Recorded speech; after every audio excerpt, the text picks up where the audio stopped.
Bienvenida o bienvenido a esta exploración. Hoy nos metemos de lleno en la figura y la música de un auténtico titán, Ludwig van Beethoven. Exacto.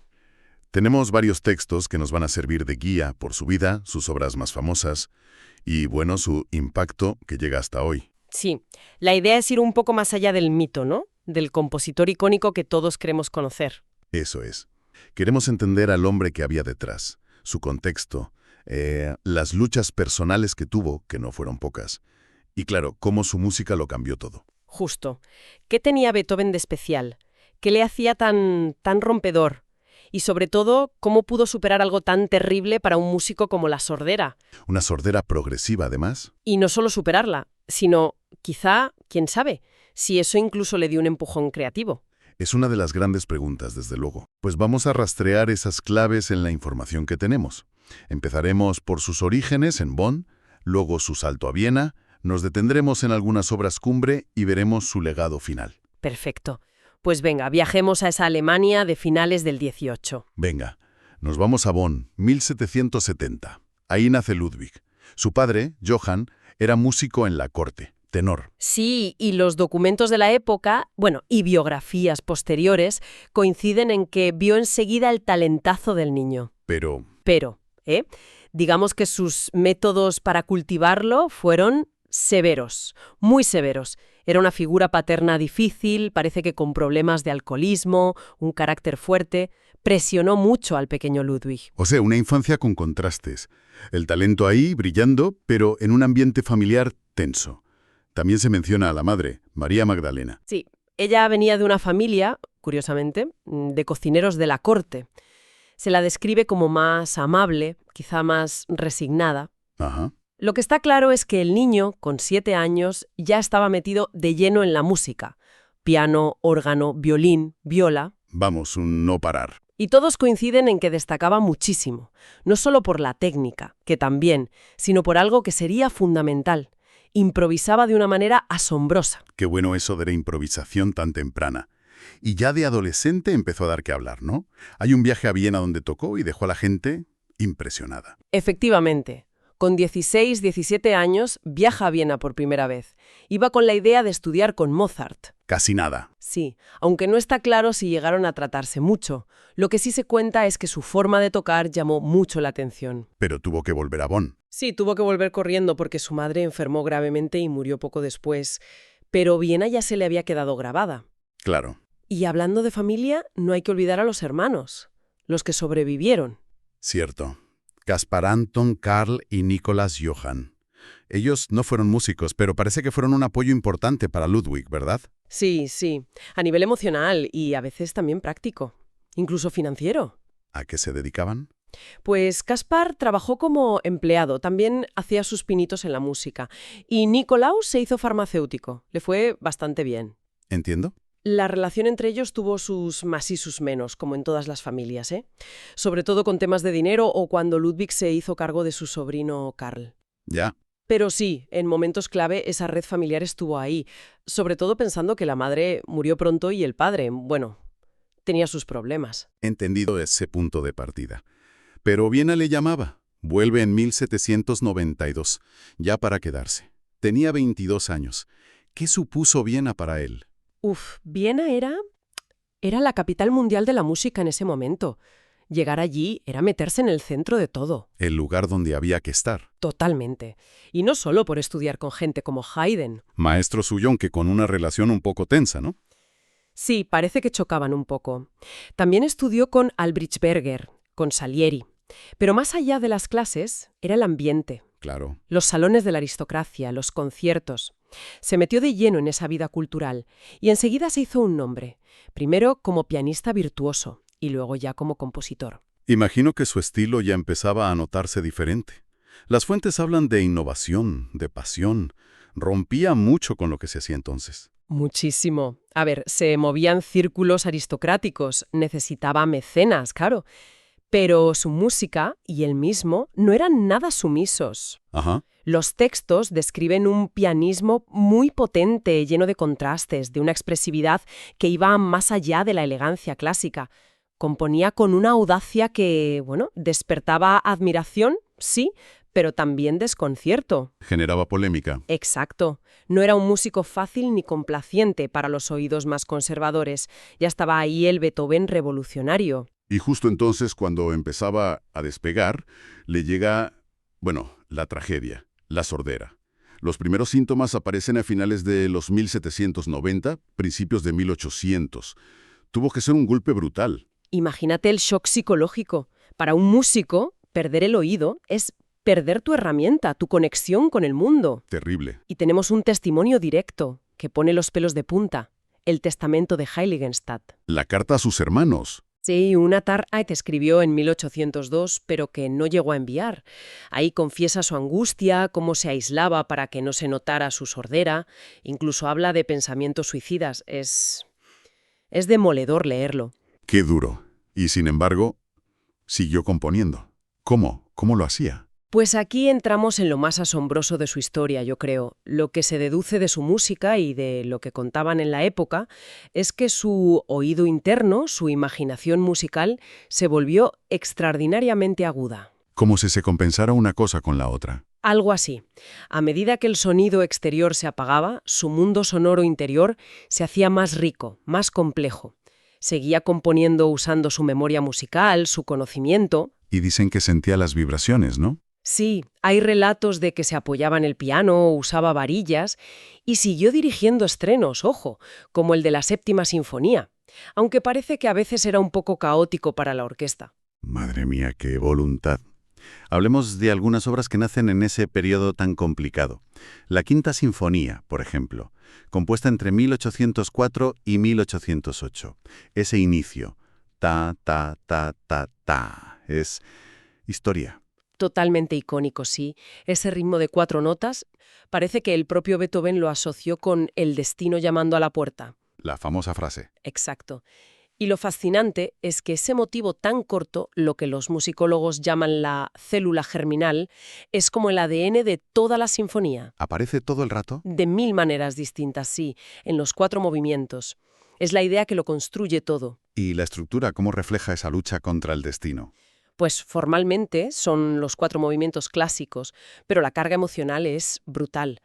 El primer movimiento, Allegro con brío, es pura tensión, conflicto constante con ese motivo repitiéndose. Vale. El segundo, Andante con moto, es más lírico, como un respiro, pero sigue habiendo tensión por debajo, ¿eh? No es relajado del todo. Entiendo. Luego el tercero, el scherzo, que significa broma, pero aquí de broma tiene poco. Es enérgico, misterioso y lo conecta directamente, sin pausa. Ah, sin pausa. Sí, eso fue muy novedoso. Lo conecta con el cuarto movimiento, Allegro, que es una explosión de triunfo en do mayor, como la victoria final sobre esa oscuridad del principio. Un viaje completo. Totalmente. Un viaje del conflicto a la resolución. Y con un uso de la dinámica, de los contrastes fuerte, suave y de la orquesta revolucionario para la época. Potentísimo. ¿Y qué me dices de una obra más íntima, como la Sonata Claro de Luna? La número 14, opus 27, número 2, de 1801. Lo del nombre no fue suyo, ¿verdad? Rellstaff, que dijo que el primer movimiento le recordaba a la luz de la luna en un lago suizo. Ajá. Y es ese primer movimiento, el adagio sostenuto, el que todo el mundo conoce. Tiene esa atmósfera hipnótica, melancólica, casi como de marcha fúnebre al principio. Sí, es muy evocador. Pero claro, a veces nos quedamos ahí y la sonata es más. Exacto. Es que Beethoven la subtituló Sonata quasi una fantasia, o sea, como si fuera una fantasía, con una estructura más libre. Vale. Después de ese adagio tan introspectivo, viene un segundo movimiento, un allegretto, que es mucho más ligero, como un interludio amable, casi un baile. Un contraste. ¿Sí? Y de repente, ¡boom! El tercer movimiento, presto agitato, un torbellino. Rapidísimo, agitado, pura pasión, drama, virtuosismo pianístico, los arpegios van a toda velocidad. Escucharla entera es otra cosa. Te muestra una variedad emocional enorme. Impresionante. Y claro, no podemos saltarnos la Novena Sinfonía, terminada en 1824. El gran hito es el final coral, la Oda a la Alegría. ¿Qué fue lo revolucionario ahí? Pues fue romper totalmente con lo esperado en una sinfonía. Meter voces solistas y un coro enorme en el último movimiento. Eso no se había hecho nunca. Fue una audacia tremenda. ¿Y por qué ese texto? Eligió versos del poema An die Freude, a la alegría, de Schiller, un texto que es un canto a la hermandad, a la unión de todos los seres humanos a través de la alegría. Quería mandar un mensaje potente, universal. Y vaya si lo consiguió. Esa melodía la conoce todo el mundo. Increíble, ¿verdad? La melodía principal del coro es súper sencilla en el fondo, pero tiene una fuerza. Comunica de una manera directa. Se ha convertido en un símbolo de paz, de unidad. El himno de Europa. Exacto. Una versión instrumental es el himno de la Unión Europea. La novena es como la culminación de su idea de la sinfonía y una declaración de humanismo total. ¿Y la anécdota del estreno? Sí, se cuenta que él estaba en el escenario, ya totalmente sordo, junto al director. Y al terminar, el público estalló en aplausos, pero él no oía nada. Tuvieron que girarle para que viera la ovación. Uf, qué imagen. Pone la piel de gallina. Más allá de estas obras gigantescas, ¿qué más sabemos del hombre? Se habla de un carácter fuerte, de su amor por la naturaleza. Sí, los testimonios lo pintan así. Temperamento fuerte, apasionado, a veces muy irascibia, desconfiado, quizá acentuado por la sordera y los problemas de salud, claro, Ya. pero también capaz de una gran lealtad y profundidad emocional con sus amigos. Lo de que arrancaba teclas del piano de pura frustración, bueno, igual es exagerado, pero refleja esa intensidad. ¿Y los paseos por el bosque? Fundamentales para él. Largos paseos por los bosques cerca de Viena eran su refugio, su fuente de inspiración. Llegó a escribir: «Prefiero 1000 veces a los árboles que a cualquier hombre». Curioso.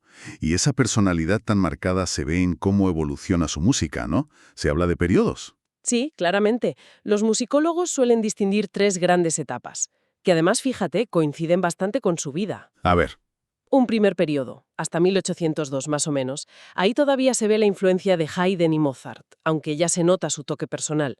Luego un periodo medio, el heroico, hasta 1814 o así. ahí encaja en la quinta, la heroica. Exacto. Coincide con cuando la sordera se afianza. Es donde forja su estilo más dramático, expansivo. Fidelio, su única ópera, también es de ahí. ¿Y el último? Y el último periodo, el tardío, desde 1815 hasta que muere. Ya con sordera total, su música se vuelve más introspectiva, más compleja, experimental, espiritual incluso, como si explorara mundos interiores. Las últimas sonatas, los cuartetos. Esos son. Obras que miran hacia el futuro. Y en medio de todo eso, la vida personal. El misterio de la amada inmortal. Sí, su vida amorosa fue complicada. Sabemos por cartas que tuvo varias relaciones intensas, a menudo con mujeres de la aristocracia. Y eso lo complicaba todo por las diferencias sociales. Claro. Pero ninguna acabó en matrimonio. Y esa famosa carta a la amada inmortal, que encontraron después de morir, sigue el debate sobre quién era ella. Revela una pasión enorme, pero también una renuncia. Otro misterio más. Y a pesar de todo, la sordera, la salud que empeoraba, problemas económicos a veces, siguió componiendo hasta el final. Hasta el último momento. En sus últimos años, enfermo, bastante aislado, creó obras maestras increíbles. Las variaciones de Abeli, la Missa Solemnis, esos últimos cuartetos que son de otro mundo. Murió en Viena, ¿no? Sí, en marzo de 1827. Tenía 56 años. Dicen que murió durante una tormenta. Un final casi teatral, ¿no? Su funeral fue multitudinario. Toda Viena salió a despedirlo. Un final que refleja su talla. El legado es gigantesco. No solo por la música que dejó. Es que cambió las reglas del juego. Elevó la música instrumental, la sinfonía, el cuarteto, a un nivel de profundidad filosófica y expresiva que no se había visto. Rompió los moldes. Totalmente. Expandió la orquesta, metió una carga emocional, subjetiva, que abrió de par en par las puertas al romanticismo. La influencia en los que vinieron después, Schubert, Brahms, Wagner, Mahler, es incalculable. Y es interesante situarlo. Tuvo a Haydn de maestro, admiraba a Mozart, pero convivió con otros grandes. Schubert estaba en Viena, Rossini triunfaba en la ópera. Es una buena perspectiva, sí. Aunque compartiera tiempo y espacio con otros genios, su camino fue muy personal.